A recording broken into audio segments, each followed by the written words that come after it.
কুমড়ো বড়িটা না অনেক ভালো। এটা আমি আবার পিস বাজার থেকে কিনেছিলাম, একদম কড়কড়ে। আরেকটা আছে বাজারে পাওয়া যায়, ওইটা আমাদের সুজি সুজি লাগে, ওটা খেতে ভালো লাগে না। এটা একদম সুন্দর, মনে হচ্ছে হাতে বানানো।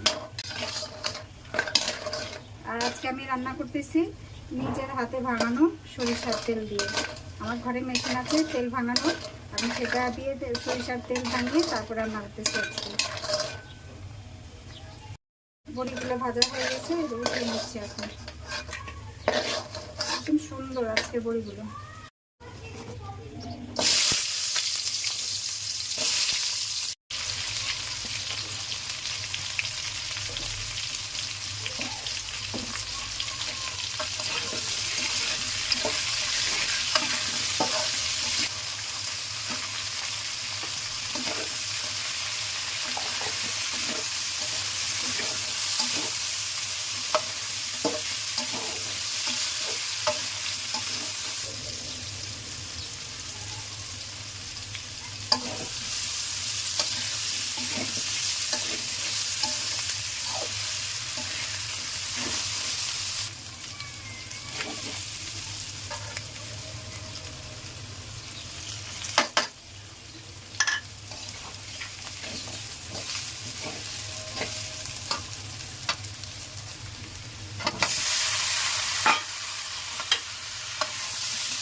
রান্না কমপ্লিট।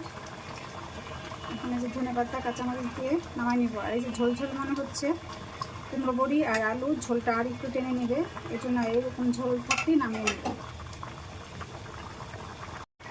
আর রান্নাটা কেমন হয়েছে কমেন্ট করে জানাবেন। আজকের মতো ভিডিওটা এখানেই শেষ করলাম। আল্লাহ হাফেজ। রান্না শেষ হয়ে গেছে, এখন মেয়েদের ভাত দিব।